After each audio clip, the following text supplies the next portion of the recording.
दोस्तों, आप लोग का हार्दिक रूप से अभिनंदन करता हूं हमारे जेआईवी एंड सीआईवी मेड सिंपल के इस चैनल में। तो दोस्तों, आज क्रैश कोर्स का 27 डे है और आज से हम लोग बीएफएम को स्टार्ट करेंगे। दोस्तों, एवीएम का मॉड्यूल डी का कुछ पार्ट बचा हुआ है, मैं जान रहा हूं, तो उसे मैं साथ ही साथ कंप्लीट करूंगा। लेकिन बहुत सारे लोग कह रहे हैं कि बीएफएम का मॉड्यूल स्टार्ट कीजिए। तो फ्रेंड्स, आज हम लोग बीएफएम का मॉड्यूल स्टार्ट करने वाले हैं। तो दोस्तों, हम लोग मॉड्यूल ए का जो पहला टॉपिक है, जो exchange rate and forex business है, जो कि हमारा यूनिट 1 है, उससे हम लोग शुरुआत करेंगे। दोस्तों फ्रेंड्स, बहुत लोगों को फॉरेक्स के क्वेश्चन को डील करने में परेशानी होती है, तो मैं गारंटी लेकर कहता हूं कि यदि वो मेरे बातों को, जो मैं समझाने वाला हूं दोस्तों, मेरे बातों को ध्यान से पढ़ें, एक एक बातों को ध्यान से सुने, तो निश्चित रूप से उनके जो डिफिकल्टी है इस टॉपिक में, वो सारी की सारी क्लियर हो जाएंगी और वो एक कॉन्फिडेंट फील करेंगे इस तरह के केस स्टडी को सॉल्व करने में। दोस्तों, आपको पता होगा फॉरेक्स एक मार्क स्कोरिंग टॉपिक है। क्यों मार्क स्कोरिंग मैं इसे कर रहा हूं? क्योंकि यदि इसका आपका बेसिक कंसेप्ट क्लियर है, आपको पता है कि कैसे क्वेश्चन को अटेम्प्ट करना है, आपको अलग अलग केसेस के बारे में पता है दोस्तों, तो निश्चित रूप से आप इसमें से मार्क्स ले जाएंगे। तो फ्रेंड्स, हमारा जो ये क्रैश कोर्स है वो बेसिकली ऐसा ही डिज़ाइन है कि वो आप लोगों को हर एक वो इंपॉर्टेंट एस्पेक्ट्स को टच करता हुआ चलेगा और आपको वो एसेंशियल इन्फॉर्मेशन देगा जिसके बदौलत आप लोग अच्छा मार्क्स स्कोर कर पाएंगे। तो दोस्तों, बने रहिए इस क्रैश कोर्स के साथ। अगला टॉपिक में हम लोग अब बीएफएम की ही डिस्कशन करने वाले हैं। तो चलिए शुरुआत करते हैं अपने इस लेसन को। सबसे पहले स्टार्ट करते हैं हम लोग फॉरेन एक्सचेंज से। तो फॉरेन एक्सचेंज में क्या क्या होता है? तो करेंसीज जितने भी हैं वो आते हैं, डिपॉजिट आते हैं, बैलेंस आते हैं, ठीक है दोस्तों।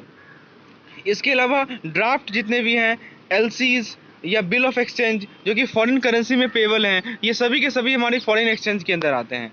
और फॉरेक्स मार्केट क्या होता है? तो जहाँ पे एक ऐसा मार्केट है जहाँ पे मेजर करेंसीज जो हैं उनका चेंजेस होता है दोस्तों, और एवरी 4 सेकंड के बाद उसका वैल्यू उतार चढ़ाव होते रहता है दोस्तों, ठीक है। हर एक 4 सेकंड के बाद जो करेंसीज हैं उनका जो एक्सचेंज रेट का वैल्यू है वो ऊपर नीचे होते रहता है। चलिए, अब हम लोग एक्सचेंज रेट मैकेनिज्म को देखते हैं। तो हमारे पास कुछ बेसिक्स रेट है और हम लोग ये देखेंगे कि उनका जो फंड का सेटलमेंट होगा और करेंसी का जो एक्सचेंज होगा वो कब होगा। तो सबसे पहले बात करते हैं हम लोग कैश रेट या रेडी रेट की। तो कैश रेट या रेडी रेट का सेटलमेंट सेम दिन होगा, यानी कि आज का आज ही यदि हम लोग सेटलमेंट कर रहे हैं तो उसे हम लोग कैश रेट कहेंगे या रेडी रेट कहेंगे। दूसरा आता है दोस्तों टॉम रेट। टॉम मतलब है टुमारो, यानी कि यदि सेटलमेंट हमारा कल के दिन होगा तो वो कल आता है हमारा टॉम रेट। तीसरा आता है दोस्तों spot rate. Spot rate basically होता है सेकेंड वर्किंग डे, यानी फंड का सेटलमेंट या करेंसी का एक्सचेंज सेकेंड वर्किंग डे को यदि हो रहा है तो हम लोग कहेंगे उसे स्पॉट रेट। और दोस्तों, उसके बाद आता है फॉरवर्ड रेट। फॉरवर्ड रेट का मतलब है आफ्टर फ्यू डेज और आफ्टर फ्यू मंथ, यानी कि हमारा सेटलमेंट यदि कुछ दिनों बाद या कुछ महीनों बाद हो रहा है तो वो हमारा कहलाएगा दोस्तों फॉरवर्ड रेट। तो उम्मीद है दोस्तों ये 4 चीज़ को आप लोग ध्यान में रखेंगे, क्योंकि आगे जो क्वेश्चंस करने वाले हैं उनका बेसिक यहीं से तय होगा। आज जो मैं आप लोगों को समझाऊंगा वही बेसिक्स है, और आपका यदि बेसिक मजबूत रहेगा तो आप कितना भी मजबूत पहाड़ आपके सामने क्यों ना आ जाए, आप उसे जरूर तोड़ पाइएगा दोस्तों। अदरवाइज यदि बेसिक ही कमजोर है तो कुछ भी नहीं संभव है। तो बेसिक को स्ट्रॉन्ग करते हैं, आइए। तो अब देखिए, मैं कुछ एग्जांपल आप लोगों के सामने लेकर आया हूं दोस्तों, कुछ बेसिक सा छोटा छोटा एग्जांपल लेके आया हूं। अब मैं समझाऊंगा कि फॉरवर्ड रेट को कैसे यूज करते हैं, क्योंकि ज़्यादातर क्वेश्चन में आप फॉरवर्ड रेट ही ऑब्जर्व करेंगे। जैसा कि हम यहाँ देख सकते हैं, 1 यूरो बराबर 1.3080 यूएस डॉलर अपॉन ऑब्लिक 3190। सबसे पहले इस ऑब्लिक का मीनिंग समझिए। ऑब्लिक के पहले जो लिखा हुआ वो बाइंग रेट है, ऑब्लिक के बाद जो लिखा हुआ वो सेलिंग रेट है। ये चीज़ आप लोग ध्यान रखेंगे कि बाइंग रेट कौन सा होता है और सेलिंग रेट कौन सा होता है। अब देखिए, फॉरवर्ड डिफरेंशियल दिया हुआ है, 1 महीना का दिया हुआ है 15/18, 2 महीना का दिया हुआ है 30/37, 3 महीना का दिया हुआ है 40/49। तो सभी ऑब्लिक के बारे में आप जान लें। ऑब्लिक के पहले जो है वो बाइंग रेट है, ऑब्लिक के बाद जो है वो सेलिंग रेट है। हमसे क्या आपको पूछा गया है? Calculate 2 month bid rate and 3 month offer rate. तो दोस्तों, बिड रेट कुछ और नहीं है, बिड रेट है हमारा बाइंग रेट, और ऑफर रेट कुछ और नहीं है, ऑफर रेट है हमारा सेलिंग रेट। तो हमसे बाइंग रेट और सेलिंग रेट पूछा गया है। अब आइए दोस्तों, सबसे पहले बिड रेट को निकालते हैं। 2 मंथ बिड रेट को कैसे निकालेंगे? तो देखिए, बिड रेट निकालने का अभी मैं क्या फॉर्मूला बताया हूँ। बिड रेट निकालना है ना, तो अभी आप लोग क्या कीजिए, सबसे पहले आपके पास जो यूरो और डॉलर के बीच में रिलेशन दिया हुआ है उसे लिखिए। तो चूंकि बिड रेट है तो बाइंग रेट लेंगे, तो इसलिए हम लोग 1.3080 लेंगे। उसमें क्या ऐड करेंगे? तो उसमें 2 मंथ का जो फॉरवर्ड डिफरेंशियल दिया हुआ है वो ऐड करेंगे। अब प्रश्न उठता है कि 30 ऐड करें या 37 ऐड करें। तो दोस्तों हमारा जो ये ट्रांजैक्शन है वो बाइंग ट्रांजैक्शन है, इसीलिए हम लोग 30 ऐड करेंगे। ध्यान दीजिएगा दोस्तों, जब 30 ऐसे लिखा रहे इसे आप लोग 30 पैसा मान के चलिए। ये 30 रुपया नहीं है, ये क्या है दोस्तों, 30 पैसा। तो 30 पैसा को रुपया में कैसे कन्वर्ट कीजिएगा, तो देखिए इसीलिए हमने लिखा है 0.0030। ठीक है दोस्तों। फ्रेंड्स 30 को आप कैसे लिखेंगे, 0.0030 ही क्यों लिखें, क्योंकि ये हमारा थर्ड और फोर्थ डेसिमल प्लेस को ऑक्युपाई करेगा। ठीक है दोस्तों, यानी कि 3 जो है वो हमारा थर्ड डेसिमल प्लेस। देखिए डेसिमल के बाद जो तीसरा प्लेस होगा वहाँ पे 3 आएगा, और 0 जो है वो डेसिमल के बाद जो चौथा प्लेस होगा वहाँ 0 आएगा। इसे आप लोग ध्यान में रख लें। ऐसा नहीं कीजिएगा कि 1 में 30 जोड़ दीजिएगा, बिल्कुल भी नहीं, ये गलत हो जाएगा। अब आपको क्या करना है, यहाँ ऐड करना है। ऐड क्यों किए, क्योंकि हम लोग फॉरवर्ड रेट ले रहे हैं दोस्तों। ठीक है, तो इसे हम लोग ऐड करेंगे तो हमें वैल्यू मिलेगा 1.3230। अब मान लीजिए 3 मंथ का ऑफर रेट निकालना है, तो ऑफर रेट का क्या मतलब हुआ, सेलिंग रेट निकालना है दोस्तों। तो सबसे पहले जो यूरो और डॉलर के बीच में रिलेशन दिया हुआ है उसमें सेलिंग रेट क्या है हमारा 1.3190, उसको उतार लीजिए। इसके बाद आप क्या कीजिए, इसके बाद आप 3 मंथ के डाटा पे आ जाइए। 3 मंथ में आपको कितना दिया हुआ है, 40 दिया हुआ है और 49 दिया हुआ है। तो 40 लीजिएगा या 49 लीजिएगा, तो आप लोग 49 लेंगे। ठीक है दोस्तों, अब आप लोग 49 को कैसे लिखेंगे, 0.0049। अब आप लोग दोनों को ऐड कर लीजिए। ऐड करने के बाद आपको जो वैल्यू मिलेगा वो मिलेगा 1.3239। तो दोस्तों ये है हमारा 2 मंथ बिड रेट और 3 मंथ ऑफर रेट। उम्मीद है चीज़ें आपको क्लियर हो रही होंगी। इस एग्जाम्पल से मैंने आपको ये समझा दिया कि फॉरवर्ड रेट को कैसे लेना है। दोस्तों ये काफ़ी प्रिमिटिव क्वेश्चन था, ऐसा क्वेश्चन आपको देखने को नहीं मिलेगा एग्जामिनेशन में, क्योंकि एग्जामिनेशन में आज का लेवल थोड़ा बढ़ गया है, तो आप लोगों को अच्छा लेवल का क्वेश्चन मिलेगा। अब हम लोग थोड़ा बात करते हैं एक्सचेंज मार्जिन की। ध्यान दीजिएगा दोस्तों, क्वेश्चन जो आप बनाएंगे उसमें एक्सचेंज मार्जिन भी दिया रहेगा, और एक्सचेंज मार्जिन को बाइंग के समय हमेशा घटाना है और सेलिंग के समय हमेशा जोड़ना है। ये बेसिक फंडा है, इसे आप लोग कहीं नोट कर लें, नहीं तो दिमाग में नोट कर लें दोस्तों। एक्सचेंज मार्जिन को हम लोग बाइंग के केस में घटाएंगे और सेलिंग के केस में ऐड करेंगे। अब देखिए दोस्तों, सबसे इंपॉर्टेंट कंसेप्ट में जो कि मैं बताने वाला हूँ, आगे आने वाले बहुत सारे क्वेश्चन में इसे मैं यूज करने वाला हूँ, इसे ध्यान से समझिए। एक होता है हमारा डायरेक्ट रेट, एक होता है इनडायरेक्ट रेट, और एक होता है क्रॉस रेट। अब हम लोग पहले डायरेक्ट इनडायरेक्ट रेट की बात करते हैं। दोस्तों डायरेक्ट रेट का मतलब क्या हुआ, हमारे पास 2 करेंसी है, एक है हमारा डोमेस्टिक करेंसी और एक है हमारा फॉरेन करेंसी। दोस्तों यदि हम डोमेस्टिक करेंसी को फिक्स करें तो जो रेट कहलाएगा वो हमारा कहलाएगा डायरेक्ट रेट, यानी कि डायरेक्ट कोट कहलाएगा। फॉर एग्जाम्पल मान लीजिए हम 2 करेंसी ले रहे हैं, एक US डॉलर ले रहे हैं और अपने एक भारतीय करेंसी ले रहे हैं जो कि रुपीज़ है। दोस्तों मान लीजिए अभी के समय में मान के चल रहे हैं कि एक US डॉलर जो है वो 75 रुपया है। तो फ्रेंड्स हम कैसे लिखेंगे इसे, 1 USD is equal to 75 rupees. तो ये हमारा डायरेक्ट रेट हुआ। क्यों डायरेक्ट रेट हुआ दोस्तों, क्योंकि यहाँ पे हम लोग अपने फॉरेन करेंसी को फिक्स किए हैं, जो कि हमारा $1 है। हमने $1 को फिक्स किया और उसको लिखा हमने 75 रुपया। समझ रहे हैं दोस्तों, तो ये क्या कहलाएगा, हमारा डायरेक्ट रेट कहलाएगा। अब इसका उल्टा है दोस्तों इनडायरेक्ट रेट। इनडायरेक्ट रेट में क्या होता है कि हम लोग अपनी डोमेस्टिक करेंसी को फिक्स करते हैं और उसको लिखते हैं फॉरेन करेंसी के टर्म में। यदि मान लीजिए इसी करेंसी एक्सचेंज को हम लोग लिखना चाहें इनडायरेक्ट रेट में, तो कैसे लिखेंगे, हम लोग लिखेंगे 75 रुपया बराबर $1। तो यहाँ पे हमने किसको फिक्स किया, यहाँ पे हमने अपने लोकल करेंसी को, हमने अपने डोमेस्टिक करेंसी को फिक्स किया, यानी कि $75, और उसको हमने लिखा इतना US डॉलर के बराबर। जैसे कि आप यहाँ सामने से एग्जांपल देख सकते हैं, जब हमने लिखा है 1 US डॉलर बराबर 55 INR, तो ये हमारा डायरेक्ट रेट है। और जब हमने लिखा है 100 रुपीज़ बराबर 1.957 US डॉलर, तो ये हमारा इनडायरेक्ट रेट है। समझ सकते हैं आप कि पहला वाला क्यों डायरेक्ट है और दूसरा वाला क्यों इनडायरेक्ट है। चलिए अब हम लोग बाय और सेल मैक्सिमम को समझते हैं। दोस्तों क्रॉस रेट के बारे में हम लोग आगे डिटेल में डिस्कशन करने वाले हैं, निश्चिंत रहिए आप। अब सबसे पहले बाय और सेल मैक्सिमम को समझते हैं, ये भी बहुत इंपॉर्टेंट कंसेप्ट है दोस्तों। तो देखिए जब भी डायरेक्ट कोटेशन होगा तो उस केस में बाय लो सेल हाई मैक्सिमम लागू होगा। ठीक है, बाय रेट को बिड रेट भी कहते हैं और सेल रेट को ऑफर रेट भी कहते हैं। और जब भी इनडायरेक्ट कोटेशन होगा तो by high cell low rule लागू होगा। तो ये 2 रूल आप लोग ध्यान रखिए, एक याद रखिए उसका उल्टा होता है। डायरेक्ट में क्या याद रखना है, बाय लो सेल हाई। अभी हम लोग देखेंगे इसका एप्लीकेशन। अब देखिए दोस्तों फॉरवर्ड रेट का एप्लीकेशन कब होता है, इसकी रिक्वायरमेंट कब होती है दोस्तों, जब करेंसी का एक्सचेंज कुछ दिनों बाद हो या कुछ महीनों बाद हो, हम लोगों ने देखा था। तो ऐसे रेट को क्या कहते हैं हम लोग, फॉरवर्ड रेट कहते हैं। अब मैं आप लोगों को बाय ट्रांजैक्शन का बेसिक फॉर्मूला बताने वाला हूँ। तो सबसे पहले क्या करना है, आपको क्वेश्चन में से स्पॉट रेट को खोजना है। स्पॉट रेट कहाँ दिया हुआ है उसे खोजिए। आपको स्पॉट रेट मिल गया, उसे आप लोग सबसे पहले लिख डालिए। उसके बाद क्वेश्चन में पढ़िए प्रीमियम है या डिस्काउंट है। तो यदि प्रीमियम है तो ऐड करेंगे, यदि डिस्काउंट है तो सब्ट्रैक्ट करेंगे, चाहे में हमारा यदि बाय ट्रांजेक्शन हो तो। अब आइए देखते हैं ये समीकरण सेल ट्रांजेक्शन में कैसा होता है। तो देखिए दोस्तों, जहाँ तक बात है सेल ट्रांजेक्शन की, तो सबसे पहले तो स्पॉट रेट को निश्चित रूप से लिखिए आप, उसके बाद प्रीमियम को ऐड कीजिए और डिस्काउंट को सब्ट्रैक्ट कीजिए। यानी कि दोनों के दोनों केस में प्रीमियम को हमें ऐड करना है और डिस्काउंट को हमें सब्ट्रैक्ट करना है, तब हमें फॉरवर्ड रेट मिलेगा। अब दोस्तों मैं आप लोगों को एक एग्जांपल लेके क्रॉस रेट को समझाता हूँ। मैं समझाऊंगा, 2 एग्जांपल लूंगा और क्रॉस रेट को आप आसानी तरीके से समझ जाइएगा। देखिए, बैंक को कोट करना है जीबीपी अगेंस्ट आईएनआर, यानी कि आईएनआर यानी कि इंडियन रुपीस और जीबीपी यानी कि ग्रेट ब्रिटेन पाउंड, तो दोनों में रिलेशनशिप स्टैब्लिश करना है दोस्तों। लेकिन भारत में ऐसा है कि जीबीपी को डायरेक्टली कोट करते ही नहीं है हम लोग, तो हम लोग क्या करेंगे, यूएस डॉलर का सहायता लेंगे। तो देखिए बीच में एक करेंसी आ गया यूएस डॉलर। अब देखिए हमारे पास रिलेशन दिया हुआ है कि 1 यूएस डॉलर बराबर 48.10 रुपीज़, चलिए मान लीजिए दिया हुआ है, और हमें जीबीपी पर यूएसडी भी दिया हुआ है, 1 जीबीपी बराबर 1.6 यूएसडी।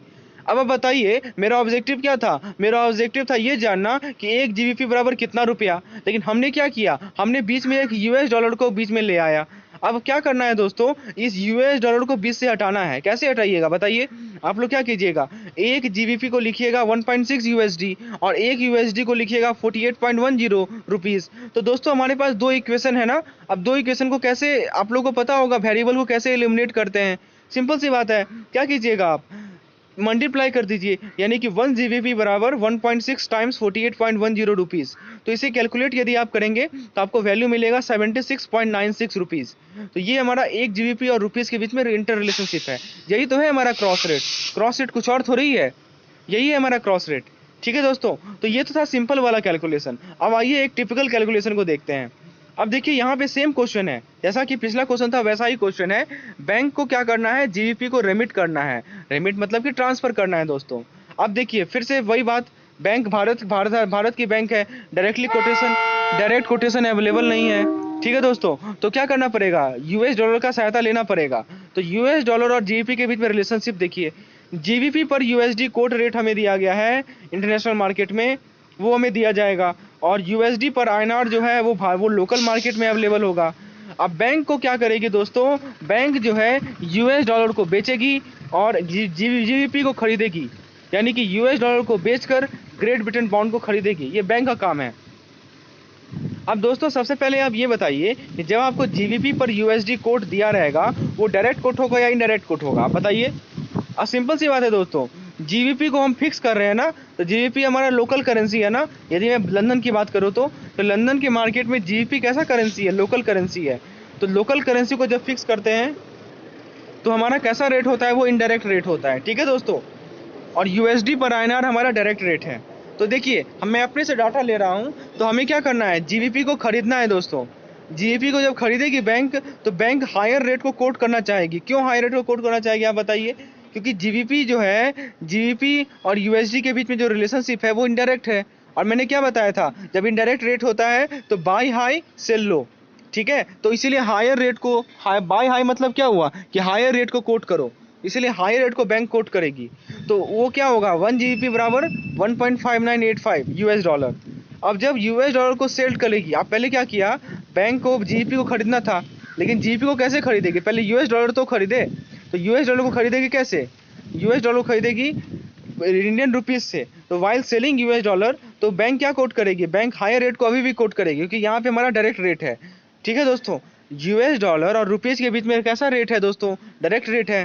तो हमारा डायरेक्ट रेट होगा तो वो क्या होगा, 48.15 होगा। तो फाइनली 1 जीबीपी बराबर क्या हो जाएगा, 1.5985 इंटू 48.15, यानी कि 76.9675। ये रुपीज़ के टर्म में जीबीपी का रिलेशन होगा। अब देखिए कुछ करेंसी से दोस्तों हमारे पास, जिसे हम लोग 100 यूनिट ऑफ फॉरेन करेंसी में कोट करते हैं, जैसे कि जापानीज़ येन हुआ, इंडोनेशियन रुपया हुआ, या बेल्जियम का फ्रैंक हुआ। तो दोस्तों ये सभी के सभी करेंसी को हम लोग फॉरेन करेंसी के टर्म में एक्सप्रेस करते हैं। अब आइए दोस्तों एक और एग्जांपल लेते हैं, क्रॉस रेट को अच्छे तरीके से समझते हैं। भारत में 1 यूएस डॉलर दिया हुआ है 42.8450 ऑब्लिक 42.8455 और यूके में लंदन में 1 यूएस डॉलर दिया हुआ है 0.7587 ऑब्लिक 0.7590 यूरो। सबसे पहले आप ये बताइए दोस्तों कि ये जो दो रेट आपको दी गई है वो डायरेक्ट रेट है या इनडायरेक्ट रेट है, क्योंकि इसका बहुत इंपॉर्टेंट रोल प्ले करने वाला है। तो ऑब्वियस सी बात है, इसमें हम लोग फॉरेन करेंसी को फिक्स कर रहे हैं, तो ये हमारा डायरेक्ट रेट है। तो ये देखते ही आपको समझ में आ जाना चाहिए। अब क्वेश्चन क्या पूछ रहा है? क्वेश्चन ने पूछ रहा है the customer intends to remit euro and he desire to know 1 euro बराबर कितना INR। मतलब कस्टमर के पास क्या है, यूरो है, यूरो करेंसी है, अब वो पैसा में कन्वर्ट करना चाहता है, तो वो जानना चाहता है कि 1 यूरो कितना INR के बराबर है। अब देखिए, इन दोनों डाटा का यूज करके आपको ये निकालना है। अब मैं सिखाता हूँ आपको कैसे निकाला जाता है दोस्तों। तो आप क्या कीजिएगा, यूरो को खरीदिएगा और US डॉलर को बेचिएगा। ठीक है दोस्तों, तो अब बताइए सेल रेट क्या है, सेल रेट US डॉलर का कितना है। मैं एकदम एक तरीके से समझा रहा हूं दोस्तों। सबसे पहले मैं बात कर रहा हूं यूरो और US डॉलर के बीच में। तो आप क्या कीजिएगा, यूरो को खरीदिएगा और US डॉलर को क्या कीजिएगा, बेचिएगा। तो बताइए सेल रेट ऑफ ये सेल रेट कौन सा लीजिएगा आप? तो सेल रेट लीजिएगा आप, आपके पास दो ऑप्शन है। सबसे पहला ऑप्शन है 0.7587 को लेना, या दूसरा ऑप्शन है 0.7590 को लेना। तो ये चूंकि डायरेक्ट रेट है और डायरेक्ट रेट में जो सेलिंग होता है वो हायर रेट पे होता है। मैं बताया था by high bye low cell high, तो इसीलिए हम लोग हायर रेट को लेंगे। तो देखिए दोस्तों, सबसे पहले हम लोग बात करते हैं इंडियन रुपीज और US डॉलर के बीच में। ठीक है दोस्तों, तो cell rate of US dollar, एक US डॉलर का सेलिंग रेट कौन सा लेंगे हम लोग, तो 545 बाय लेंगे, 42.8545। और जब यूरो को हमें खरीदना है तो बाइंग रेट लेंगे, तो वो हमारा हो जाएगा 0.7587 यूरो। अब देखिए दोस्तों, अब हमारे पास क्या है, 0.7587 यूरो बराबर 1 US डॉलर बराबर 42.8545 रुपीज़। तो इस इक्वेशन से हम लोग डायरेक्टली यूरो और रुपीज़ को रिलेट कर सकते हैं, और हमारा जो फाइनल आंसर आएगा वो होगा 56.48 रुपीज़। तो एक यूरो निकल गया हमारा 56.48 रुपीज़। तो ये है हमारा क्रॉस रेट का फॉर्मूला। बहुत सारे लोग जेड फॉर्मूला अप्लाई करते हैं, और दोस्तों उतना करने की कोई आवश्यकता नहीं है, बेसिक यही है हमारा। ठीक है, आपको डायरेक्ट रेट और इनडायरेक्ट रेट को पहचानना आना चाहिए। एक बार आप डायरेक्ट इनडायरेक्ट रेट को पहचान गए तो आपको ये देखना है कि क्या से कौन सा करेंसी को बेचना है और कौन सा करेंसी को हमें खरीदना है। तो जैसा कि यहाँ पे क्या था दोस्तों, यहाँ पे हमारे हाथ में इंडियन रुपीज़ है और हमने क्या किया, हमको चाहिए था यूरो करेंसी। तो इंडियन रुपीज़ को क्या करेंगे, बेचेंगे। इंडियन रुपीज़ को बेचेंगे तो पहले US डॉलर खरीदेंगे। तो देखिए पहला हमने वही किया। ठीक है दोस्तों, इंडियन रुपीज़ को बेचा तो बेचने वाला रेट लगाया, और दूसरे केस में क्या किया, हमें यूरो को खरीदना है। ठीक है, तो यूरो को खरीदना है तो बाइंग रेट लगाएंगे, इसलिए पहले केस में हमने सेलिंग रेट लगाया और दूसरे केस में हमने बाइंग रेट लगाया। US डॉलर का कोई काम नहीं है, वो तो बस एक इंटरमीडिएटरी है। हमें ये देखना है कि लोकल करेंसी का क्या हो रहा है। तो पहले केस में लोकल करेंसी को बेच रहे हैं और दूसरे केस में लोकल करेंसी को हम खरीद रहे हैं, बस ये ध्यान रखना है। अब देखिए दोस्तों, TT रेट और बिल रेट के बारे में बताता हूँ। TT रेट होता है हमारा टेलीग्राफिक रेट। तो चार तरह के बाइंग और सेलिंग रेट एक इंपॉर्टेंट रोल प्ले करते हैं। एक होते हैं TT बाइंग रेट, एक होते हैं बिल से बाइंग रेट, एक होते हैं TT सेलिंग रेट, और एक होते हैं बिल सेलिंग रेट। दोस्तों ये हमारा बेसिक कंसेप्ट है, इसको बहुत मजबूत करना काफ़ी आवश्यक है, क्योंकि अब जो बड़ा बड़ा क्वेश्चन सब देखिएगा सब इसी पे आएगा।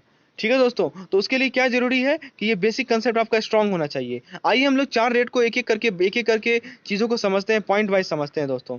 सबसे पहले बात करते हैं हम लोग TT बाइंग रेट की। इसकी रिक्वायरमेंट कब होती है? इसकी रिक्वायरमेंट तब होती है जब किसी बैंक का नॉस्ट्रो अकाउंट जो है पहले क्रेडिट हो जाए विदाउट डिले। पहले नॉस्ट्रो अकाउंट आप लोग समझते हैं क्या होता है?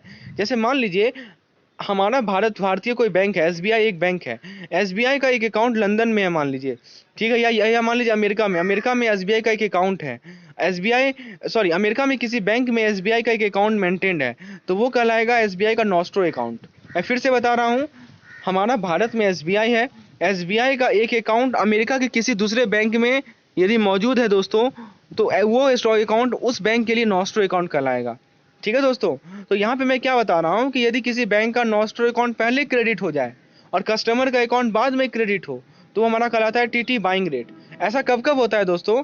जब आप लोग DD का रिसिप्ट होता है, जब आपका MT का रिसिप्ट होता है, या जब आप फॉरेन करेंसी को कलेक्ट करते हैं, फॉरेन बिल को कलेक्ट करते हैं, तो इन सभी केस में क्या होता है कि बैंक का जो नॉस्ट्रो अकाउंट होता है ना दोस्तों, वो पहले क्रेडिट हो जाता है और तब बाद में कस्टमर को पेमेंट मिलती है। तो ऐसे केस में जिसमें नॉस्ट्रो अकाउंट पहले क्रेडिट हो जाए तो वो होता है TT बाइंग रेट। दोस्तों ये सब केसेस ये सभी केसेस को याद रखना काफ़ी इंपॉर्टेंट है, क्योंकि आप जो क्वेश्चन सॉल्व कीजिएगा उसमें केवल लिखा रहेगा रिसिप्ट ऑफ डीडी, वो लिख के नहीं देगा कि टीटी बाइंग रेट है या टीटी सेलिंग रेट है, और डायरेक्टली पूछ देगा बताइए कौन सा केस है। तो आपको तो पता होना चाहिए ना कि टीटी बाइंग रेट का मतलब क्या होता है। तो चूंकि बाई कर रहे हैं हम लोग और टेलीग्राफिक ट्रांसफर है, और कब होगा, जब नॉस्ट्रो अकाउंट पहले क्रेडिट हो जाए। तो इसका एग्जाम्पल है डीडी का रिसिप्ट, एमटी का रिसिप्ट और कलेक्शन ऑफ फॉरेन बिल्स। अब देखिए कैलकुलेशन कैसे कीजिएगा इसके क्वेश्चन को। तो आपको करना क्या है कि स्पॉट रेट को खोजना है। स्पॉट रेट मिल गया, उसमें से आप लोग एक्सचेंज मार्जिन को सब्ट्रैक्ट कर दीजिएगा। आइए हम लोग एग्जांपल लेते हैं।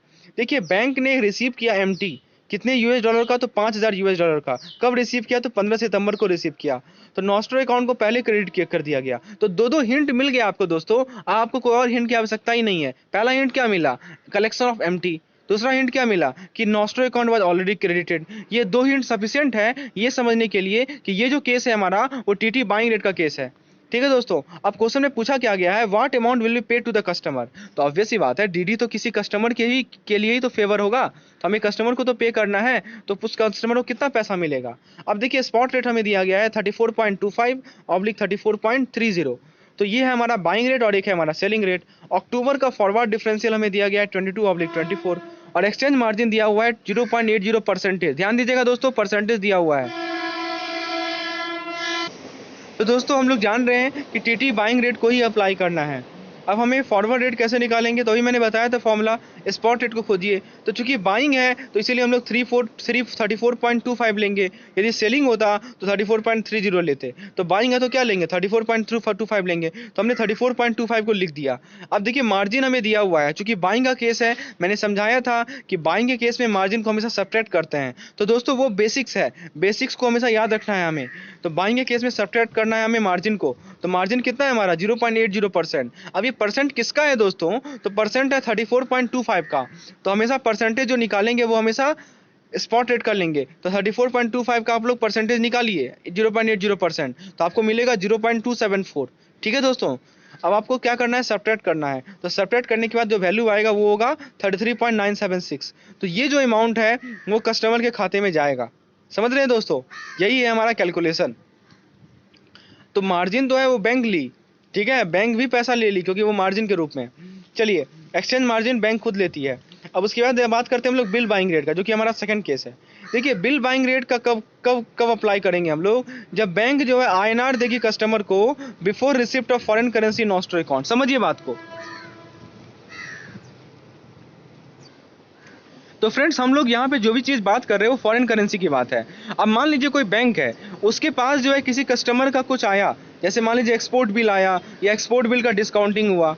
अब ये इस केस में क्या होगा दोस्तों, इस केस में बैंक कस्टमर को पहले ही पैसा दे देगी और बैंक का जो नॉस्ट्रो अकाउंट है वो बाद में क्रेडिट होगा। समझ रहे हैं दोस्तों, एक्सपोर्ट बिल आप लोगों को पता होगा, हम लोग ने एलसी को हम लोग आगे डिस्कस करेंगे, और जिन लोगों मुझको पहले से फॉलो करते आ रहे हैं उन लोगों को पहले से पता होगा दोस्तों।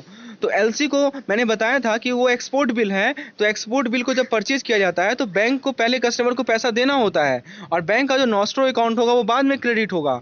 तो ये भी यहाँ भी क्या है, यहाँ भी बाइंग ही लगेगा, लेकिन ये बिल बाइंग का केस है, यहाँ पे टीटी का केस नहीं है। टीटी वाले में क्या था, ड्राफ्ट होता था, ये होता था वो होता था। आप लोग ऐसे समझिए, जिस केस में हमारा डॉक्यूमेंट का एक्सचेंज होता है वो बिल बाइंग का केस होता है दोस्तों, क्योंकि बिल का केस है। ठीक है दोस्तों, तो ये हमारा बिल बाइंग रेट यहाँ पे एप्लीकेबल होगा। तो आप लोग ये सब वर्ड जहाँ भी देखें, export purchase, export discount, export negotiated, तो दिमाग में बैठ जाना चाहिए कि ये बिल बाइंग रेट है। दोस्तों यदि आपको इस पीडीएफ की रिक्वायरमेंट है, जो कि मैं आप लोगों को हर एक क्रैश कोर्स में प्रोवाइड कर रहा हूँ, तो नीचे डिस्क्रिप्शन में जाइए, एक लिंक मिलेगा, उस पर क्लिक कीजिए, तो आपको पीडीएफ मिलता रहेगा टाइम टू टाइम। चलिए अब मैं क्वेश्चन के थ्रू आपको समझाता हूँ ये बिल बाइंग रेट का एग्जाम्पल। देखिए 15 जुलाई को कस्टमर ने एक साइट बिल प्रेजेंट किया, कितने यूएस डॉलर का, तो 1 लाख यूएस डॉलर का। किस चीज के लिए प्रेजेंट किया, तो परचेज, खरीदने के लिए प्रेजेंट किया अंडर एलसी। तो देखिए एलसी जब भी आए तो बैठ जाना चाहिए कि वो बिल बाइंग रेट ही लगेगा। ठीक है, तो how much amount will be credited to account of exporter, तो उस एक्सपोर्टर के अकाउंट में कितना पैसा क्रेडिट होगा ये पूछा गया है। ट्रांजिट पीरियड दिया गया है 20 दिन का, एक्सचेंज मार्जिन दिया गया है 0.515%, स्पॉट रेट दिया गया है हमें 34.75 और 34.85, और फॉरवर्ड डिफरेंशियल अगस्त का दिया हुआ है, सितंबर का दिया हुआ है, अक्टूबर का दिया हुआ है। तो देखिए यहाँ पे हम लोग बहुत कुछ सीखने वाले हैं इस क्वेश्चन से। तो आइए दोस्तों सॉल्व करते हैं इसे। तो आप पहले ये बताइए, सबसे पहला काम क्या है, सबसे पहला काम ये पता लगाना है कि कौन सा रेट एप्लीकेबल होगा। हमारे पास 4 रेट है दोस्तों। तो यहाँ तो बहुत सारा हिंट मिल गया। एक तो एलसी लिखा हुआ है, ऊपर से यहाँ पे लिखा हुआ है कि कस्टमर को पहले पैसा भी देना है, ठीक है, और तब बैंक का नॉस्ट्रो अकाउंट क्रेडिट होगा बाद में। तो ये हिंट सफिशिएंट है ये बताने के लिए कि बिल बाइंग रेट को लगाना है। अब से ये पता चल गया आपको बिल बाइंग रेट लगेगा। अब दूसरा चीज़ क्या है, स्पॉट रेट को खोजिए। स्पॉट रेट यहाँ साफ साफ लिखा हुआ है 34.75/34.85। दोस्तों थॉट प्रोसेस को देखिए, मैं कैसे कैसे थॉट प्रोसेस आप लोगों को समझा रहा हूँ। आपको एग्जामिनेशन में भी वैसा ही करना है ताकि जल्दी से जल्दी कम समय में सही तरीके से आप लोग क्वेश्चन को सॉल्व कर पाएँ। तो दोस्तों यहाँ पे बाइंग रेट लगाना है, तो इसीलिए हम लोग 34.75 को लेंगे। तो आइए 34.75 को हम लोगों ने ले लिया। अब दोस्तों यहाँ पे देखिए डिस्काउंट की बात हो रही है, यहाँ प्रीमियम की बात नहीं हो रही है, ठीक है दोस्तों। यहाँ पे देखिए एक्सचेंज मार्जिन दिया गया है, फॉरवर्ड डिफरेंशियल दिया गया है। तो यहाँ पे कैसे आप समझिएगा डिस्काउंट की बात हो रही है, तो जरा देखिए तो फॉरवर्ड डिफरेंशियल को अच्छे तरीके से। एक तरफ क्या लिखा हुआ है 0.60 लिखा हुआ है, और एक तरफ क्या लिखा हुआ है 0.57 लिखा हुआ है। तो ये घट रहा है ना दोस्तों, इसीलिए डिस्काउंट का केस है। और जब भी प्रीमियम होगा तो आप देखिएगा ये बढ़ेगा। समझ में आ रहा है मैं क्या बता रहा हूँ। आप सितंबर में आ जाइए, सितंबर में देखिए बाइंग रेट क्या है हमारा 1 है, और सेलिंग रेट क्या है हमारा 0.97। तो ये घट गया ना, तो जब घट जाए तो वो डिस्काउंट होता है, ठीक है दोस्तों। हम ज़्यादा पैसा में खरीद रहे हैं और कम पैसा में बेच रहे हैं, तो हम क्या दे रहे हैं, डिस्काउंट ही तो दे रहे हैं। यही तो लॉजिक है, इसीलिए ये डिस्काउंट वाला केस है। और मैंने क्या बताया था कि जब भी डिस्काउंट हो तो हम लोग सब्ट्रैक्ट करते हैं, ठीक है दोस्तों। अब प्रश्न ये उठता है कि किस साल का किस महीने का डिस्काउंट लें, अगस्त का लें या सितंबर का लें या अक्टूबर का लें। तो पहले ये बताइए कि ट्रांजैक्शन कब हो रहा है, वो साइड बिल कब प्रेजेंट हुआ, 15 जुलाई को। अब ट्रांजिट पीरियड कितना दिन का है, 20 दिन का है। तो 15 जुलाई में 20 दिन जोड़िए, कहाँ पहुंचिएगा आप, अगस्त में ही तो पहुंचिएगा। तो सितंबर अक्टूबर तो भटकाने के लिए दिया हुआ है, आपको भटकाने के लिए सितंबर अक्टूबर का डाटा दिया गया है कि आप जानबूझकर गलती करें। तो गलती में नहीं फंसना है दोस्तों, आपको अगस्त का ही लेना है। तो अगस्त का आप लीजिएगा। अब प्रश्न उठता है क्या लीजिएगा, 0.60 लीजिएगा या 0.57 लीजिएगा। तो ऑब्वियस सी बात है आप लोग 0.60 लीजिएगा। क्यों, क्योंकि बाइंग रेट को हमें लेना है, क्योंकि बिल बाइंग रेट का केस है। और आप लोग सब्ट्रैक्ट कीजिएगा क्योंकि डिस्काउंट का केस है। तो देख रहे हैं दोस्तों कैसे कैसे चीज़ें आपस में कोरिलेटेड है। तो हम लोग क्या करेंगे, -0.60 को सब्ट्रैक्ट करेंगे तो हमें मिल जाएगा 34.15। ये क्या है हमारा, ये हमारा फॉरवर्ड रेट है। अब दोस्तों अब इसके बाद क्या करेंगे, एक्सचेंज रेट है, एक्सचेंज भी तो दिया हुआ है 0.5%। तो जो भी डाटा हमें आया उसका हम लोग 0.15% निकालेंगे। और मैंने बताया था कि चाहे वो बाइंग का केस हो चाहे वो सेलिंग का केस हो, एक्सचेंज हमेशा क्या होता है दोस्तों, सॉरी यहाँ पे एक गलती मैंने कर दिया है, यहाँ पे मुझे ऐड करना है दोस्तों। ये एक्सचेंज मार्जिन जो होता है सेलिंग वाले केस में, सॉरी ये तो बाइंग वाले केस है, सॉरी सही मैं बता रहा हूँ, ये तो बाइंग का ही केस है। तो बाइंग वाले केस में एक्सचेंज मार्जिन क्या करते हैं, सब्ट्रैक्ट करते हैं। तो 0.15% आप लोग निकाल लीजिए 34.15 का, तो आपको मिल जाएगा 0.0512, और फिर से सब्ट्रैक्ट कर लीजिए तो आपको मिल जाएगा 34.0988। तो इतना पैसा जो है कस्टमर के खाते में क्रेडिट होगा, वो $1 के लिए है दोस्तों। और यहाँ पे 1 लाख कितना डॉलर है, ध्यान से समझिए, यहाँ पे 1 लाख डॉलर है, तो उसके लिए मल्टीप्लाई कर लीजिए आप 1 लाख डॉलर को 34.0988 से मल्टीप्लाई कर लीजिए, तो आपको जो भी आंसर आएगा वही आपका आंसर होगा। समझ रहे हैं बात को। चलिए उम्मीद है चीज़ें आपको क्लियर हो रही होंगी। तो दोस्तों आज के इस क्रैश कोर्स में इतना ही समझाया। यदि आपको पीडीएफ की रिक्वायरमेंट है तो नीचे डिस्क्रिप्शन में लिंक मिलेगा, उस पर क्लिक कीजिए, आपको हर एक टॉपिक का पीडीएफ मिलेगा, starting from AVM to BFM to retail. 59 rupees में आपको सारी थ्योरी की पीडीएफ मिलेगी, 159 रुपीज़ में आपको theory plus case study plus AVM के अनसॉल्व क्वेश्चन सभी के सभी मिलेंगे। तो जिन्हें भी आवश्यकता हो, जिन्हें भी रिक्वायरमेंट हो, जो भी इंटरेस्टेड हो, वो प्लीज़ मुझे कॉन्टैक्ट कीजिए। दोस्तों यदि आपको लेसन पसंद आया हो तो एक लाइक जरूर कीजिए, चैनल को सब्सक्राइब कीजिए और लोगों से इसे साथ शेयर कीजिए। धन्यवाद।